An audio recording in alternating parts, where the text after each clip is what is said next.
기도하시겠습니다. 하늘에 계시는 사랑이 많으신 아버지 하나님, 감사합니다. 이 아침 주님께서 함께 하시는 그 귀한 놀라운 역사를 체험케 하여 주시옵소서. 주님과 동행하는 주님의 귀한 자녀들의 삶이 되도록 인도하여 주시옵소서. 연약하고 연약한 저희의 삶에 성령의 능력을 통해 역사하는 힘을 허락해 주시옵소서.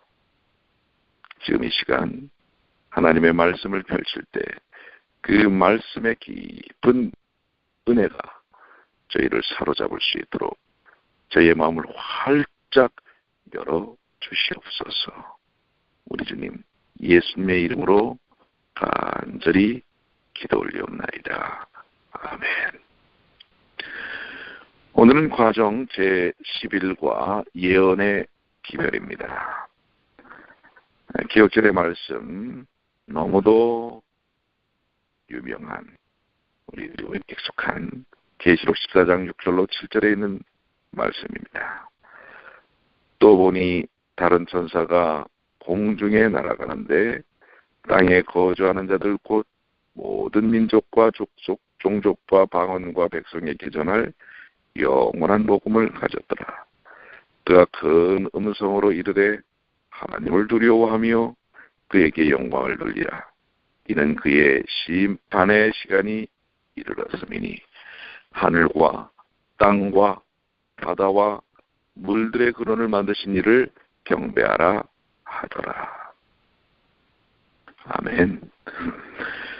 학습 목표는요, 우리가 이 말씀들을 통해서 깨달아야 할 것은 세 천사의 기별로부터 현 시대에 맞는 복음의 의미를 이해하는 것입니다.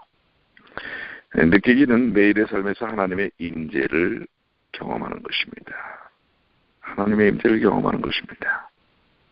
그리고 또한 우리가 깨닫고 느끼고 행할 것, 삶을 통해 적용시켜야 할 것은 진리와 영으로 창조자 하나님을 경배하는 것입니다. 자, 서론으로 가셔서요. 다니엘 7장, 8장에 나오는 심판의 이 기별은 계시록 12장에서 14장에 묘사된 대쟁투 장면과 아주 직접적으로 연결이 됩니다. 이 세 천사의 기별은 창조, 그리고 심판, 그리고 복음의 주제를 포함하고 있지요.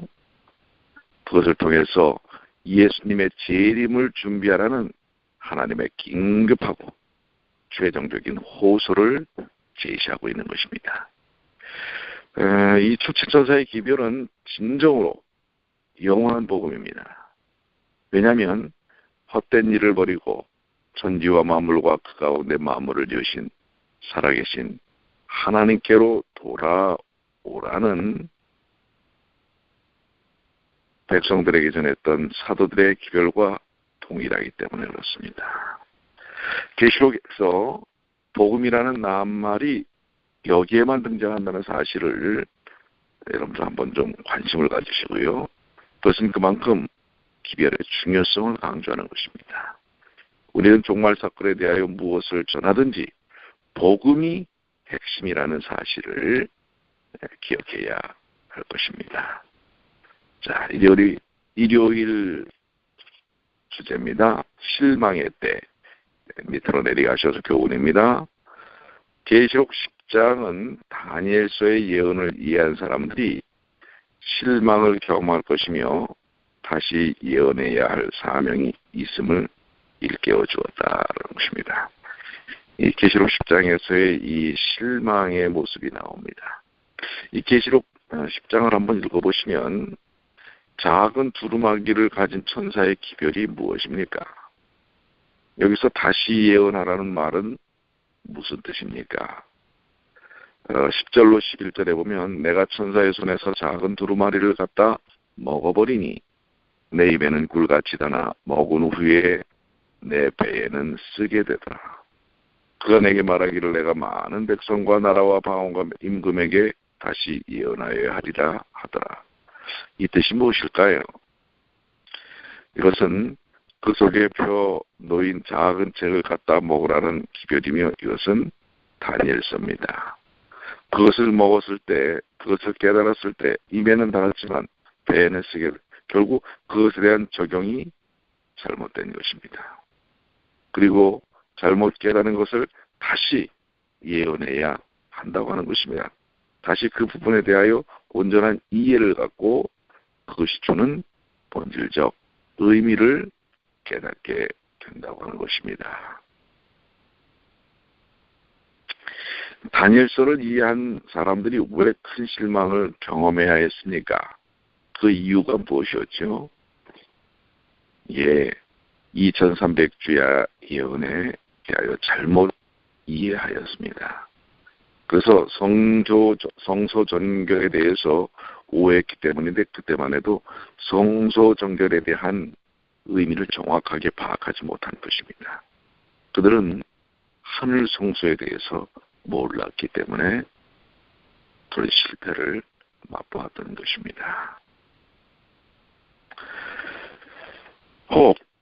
우리는 어떻습니까? 한번 여러분들 묵상을 해보시길 바랍니다. 우리는 실망을 경험할 때 우리의 믿음에 어떤 영향을 미치게 됩니까? 여러분은 실망을 하고 믿음을 잃어버립니까? 아니면 믿음을 꿋꿋이 붙잡습니까? 우리가 다시 한번 이런 실망이, 이 세상에서는 실망이 올 수 있습니다.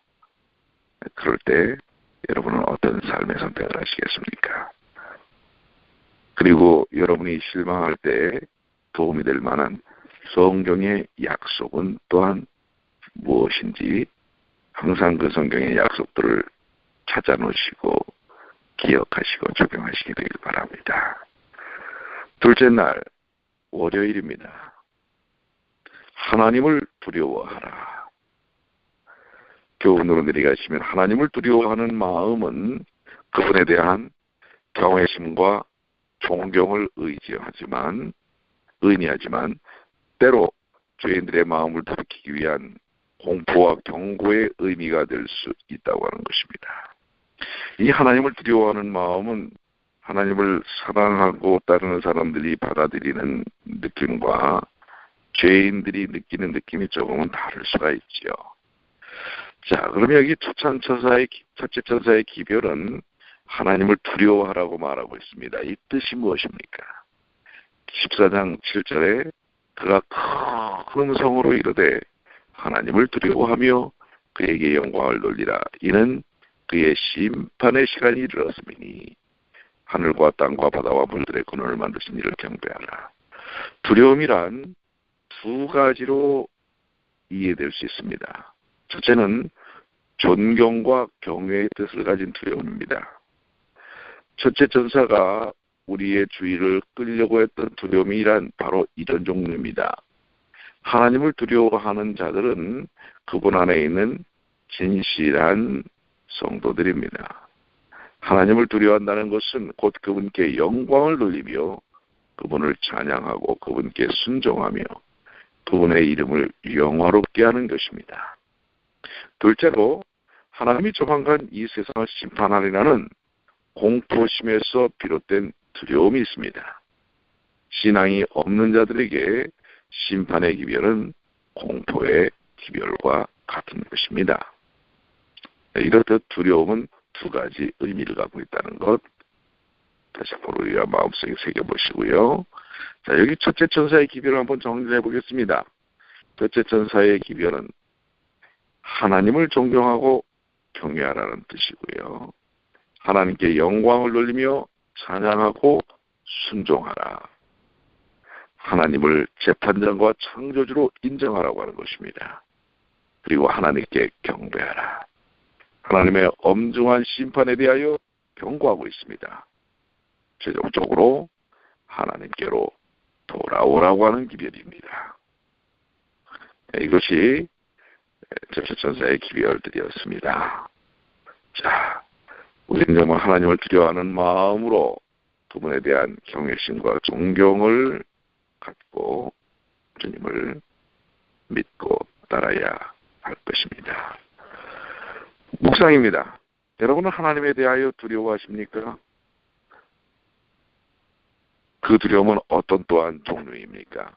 하나님을 두려워하지 않는 자는 만홀히 여기고 허탄한 삶을 살 수밖에 없습니다. 패망의 기초가 되고 마는 것입니다. 우리는 하나님을 두려워해야 합니다. 그런데 그 두려움은 지극한 존경과 애정과 경외심을 통하여 나타나는 것입니다. 오늘 내가 어떤 두려움 속에 있는가 묵상해 보시기 바랍니다. 적용입니다. 여러분이 하나님에 대한 경외심을 어떤 태도와 행동으로 표현하기를 원합니까? 이 구체적인 좀 적용이 필요한데요. 사실 우리가 그 예배에 참여하는 의식이 참 중요합니다. 이 하나님을 두려워하면 예배 시에 왔다 갔다 할 수가 없어요. 딴 생각할 수 없습니다. 잡담할 수 없어요. 그렇죠? 우리는 진정 예배를 드리는 것입니다. 하나님의 경외심이 예배를 통해서 나타날 수 있다는 것 기억하시게 되길 바랍니다. 화요일입니다. 이방들의 분노인데요. 교훈으로 내려가시면 세상은 사탄의 분노에 자극을 받아 하나님을 대적하며 그분의 백성들을 박해합니다. 그러나 때가 이르면 하나님의 진노가 악의 세력을 멸하실 것입니다. 하나님의 백성들이 사단에 의하여 이방인들이 분노함으로써 핍박을 당할 수 있다는 것입니다. 계시록 14장 7절에 심판에 대해서 어떤 심판에 대해서 말하고 있습니까? 7절에 그가 큰 음성으로 가로되 하나님을 두려워하며 그에게 영광을 돌리라. 이는 그의 심판하실 시간이 이르렀음이니 하늘과 땅과 바다와 물들의 근원을 만드신 이를 경배하라 하더라. 여기서 선포된 심판은 계시록 14장 14절로 20절에 묘사되어 있는 그리스도의 재림 이전에 시작됩니다. 따라서 그것은 다니엘서 7장에 묘사된 재림전 심판과 동일한 심판이라는 사실을 보여주고 있는 것입니다. 자, 하나님의 심판에는 어떤 대상이 포함이 됩니까? 계시록 11장 17절로 18절에 보면 이방들이 분노하매 주의 진노가 임하여 죽은 자를 심판하시며 종 선지자들과 성도들과 또 물은 대소하고 주의 이름을 경외하는 자들에게 상 주시며 또 땅을 망하게 하는 자들을 멸망시킬 때로소이다 하더라. 자, 하나님의 심판에 어떤 대상이 포함된다고요? 재림 때에 하나님은 신실한 자들에게 상급을 주실 것입니다.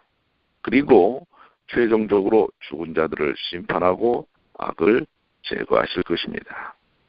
죽은 자들, 땅을 망하게 하는 자들이 포함된다고 하는 사실을 보여주고 있습니다. 사단이 분노해서 그 자극을 받은 이방이 하나님을 대적하고 성도들을 핍박하지만 때가 이르면 하나님의 진노가 악을 완전히 멸절시키는 것입니다. 묵상입니다. 여러분은 어떤 믿음으로 원수의 분노와 핍박을 대비하고 있습니까? 우리도 그 핍박을 당할 수가 있어요. 그럴 때 온전한 믿음이 아니어서는 견뎌내기 어려운 것입니다. 한번 깊이 묵상을 해보시고요. 여러분이 아는 사람 가운데 바벨론에서 나와야 할 사람을 한번 적어보시기 바랍니다. 그리고 그들을 위해 기도하십시오. 한번 해보십시오. 우리 구원받아야 할 아직도 복음 가운데 있지 못한 이들이 누군지 명단을 좀 적어보시고 그들을 위해서 간절히 기도하시게 되길 바랍니다. 수요일 소지입니다. 창조주를 경배하라. 계시록의 쟁점인 경배. 이 경배는 하나님의 계명, 특히 안식일 계명과 밀접한 관계를 맺고 있죠. 계시록은 마지막 때에 창조주를 경배하라고 호소하고 있습니다. 계시록의 핵심 쟁점이 뭐라고요? 경배죠. 짐승의 우상을 경배하지 않는 자들이 어떤 위기에 처할까요? 자들이라고 하니까 좀 표현이 그러네. 짐승의 우상에 경배하지 않는 이들이 어떤 위기에 처할 것입니까? 하나님을 신실히 믿는 이들이지요. 짐승의 우상을 경배하지 않는 이들은 그들의 일시적인 생명을 잃을 위기에 처하게 됩니다. 우리가 그럴 수 있단 말이에요. 반면 그 우상에게 경배하는 자들은 영원한 생명을 잃는 것입니다. 우상에게 경배하지 않는 자들은 일시적 위기에 처하게 되지만 짐승의 우상을 경배하는 자들은 영원한 생명을 잃는 것입니다. 얼마나 중요한 일입니까? 여기에 우리는 온전한 선택이 있어야 한다는 사실을 보여주고 있습니다. 계시록 14장 12절에 있는 말씀이 최후의 투쟁에서 하나님의 계명은 어떤 역할을 나타내는가라는 것을 보여주는데요. 14장 12절입니다. 성도들의 인내가 여기 있나니 그들은 하나님의 계명과 예수에 대한 믿음을 지키는 자니라. 즉 하나님의 계명과 예수의 믿음을 지키는 자가 성도입니다. 최후에도 역시 이 사실이 사단의 공격 대상이 될 것입니다. 그러나 우리는 이 대쟁투의 쟁점인 경배, 온전한 경배를 통해서 창조주 하나님을 경배하는 일을 통해서 그리고 그 경배를 올바로 할 수 있도록 보여주는 사인이 얽힌 안식일 계명을 통해서 우리는 온전한 하나님을 향한 경배를 드리는 것입니다.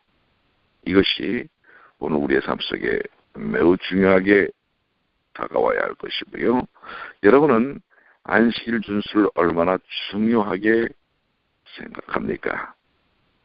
한번 여러분 스스로가 안식일을 내가 어떻게 정말 창조주에 대한 경배적 의미, 예배의 의미를 어떻게 어떤 의미로 이 안식일을 맞이하고 또 안식일을 보내는가. 사실 안식일은 금요일 저녁부터 시작됩니다. 그런데 우리가 나도 모르는 사이에 자꾸 표준을 낮추게 되었어요. 그래서 금요일 저녁은 아예 교회에 안 와도 되는 것으로 착각하는 경우들이 있는 것입니다. 그러나 그것은 아니지요. 우리는 자꾸 우리의 영적인 표준과 수준을 인간적인 형편에 맞춰서 물리고 할 수는 없는 것입니다. 그렇게 되면 결국은 본질까지 다 무너져버리고 마는 것입니다.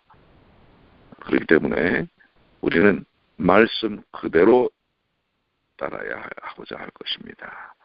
성령께 맡기시고 그래서 우리 안식일 첫 시간부터 주의 전에서 깊이 말씀을 나누고 찬양하고 경배하는 일들을 하시게 되기를 바랍니다.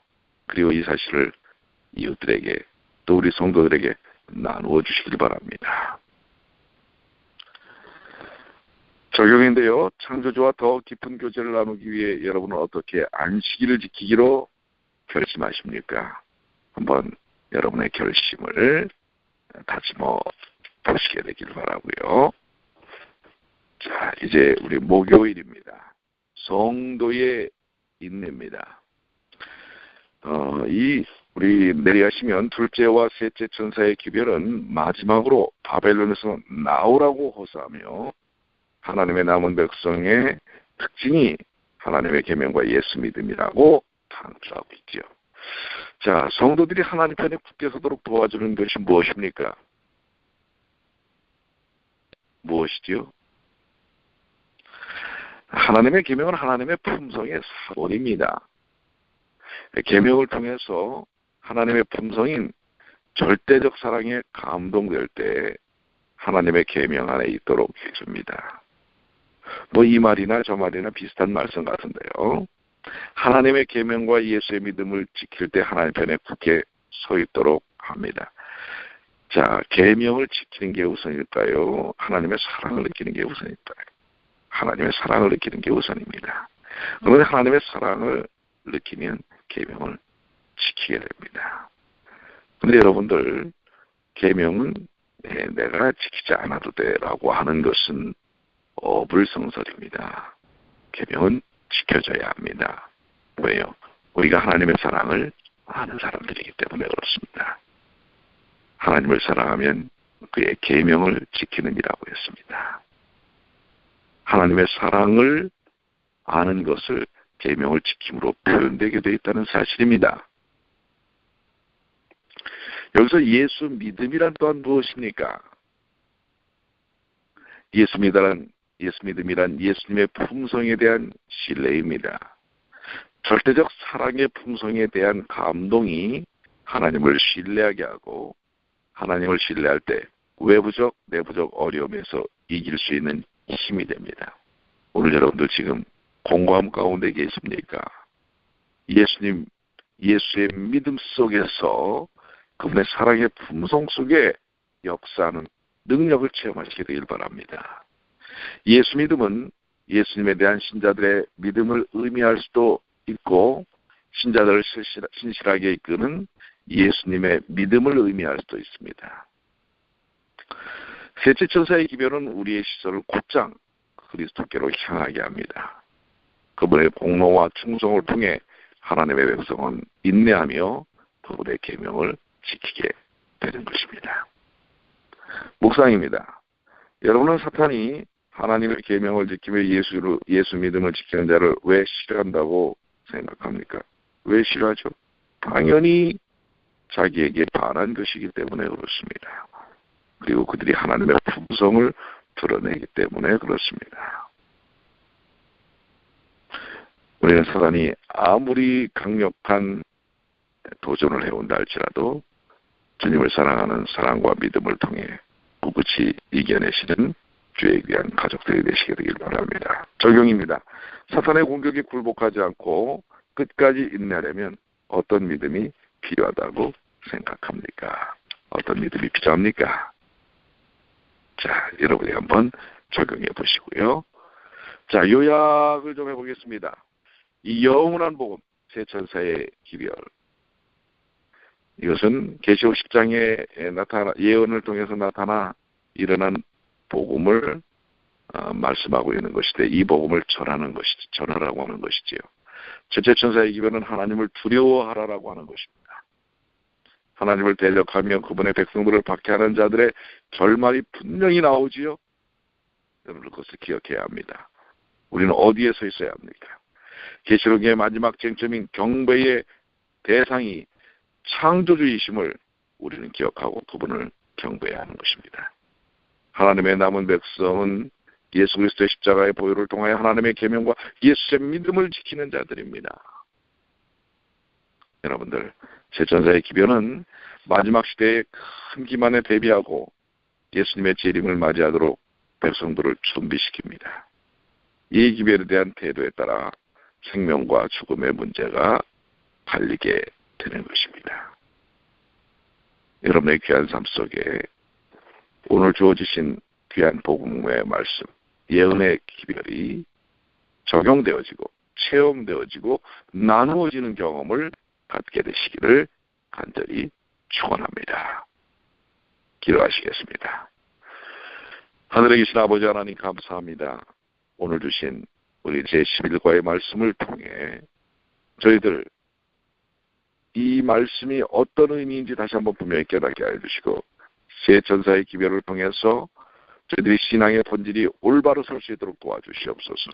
오직 매 순간 창조주 하나님을 경배케 하여 주시고, 그 경배를 드리는 일을 통하여 저에게 베푸신 하나님의 그 놀라우신 은혜와 품성의 경험을 누릴 수 있도록 도와주시옵소서. 지금 육신 가운데 곤고함이 있는 주님의 귀한 자녀들을 한 사람 한 사람 기억하셔서 회복시켜 주시고 치유하여 주시옵소서. 간절히 구하오니 주님 인도하여 주시옵소서. 영적으로 연약한 가운데 있는 주의 자녀들이 하나님의 성령의 터치를 통해서 회개하는 놀라운 경험을 갖게 하시고 영적인 성장을 경험하도록 도와주시옵소서. 주님의 그 크신 은혜가 이 시간 모든 주의 자녀들과 함께하여 주시기만을 우리 주님 예수님의 이름으로 간절히 기도드리옵나이다.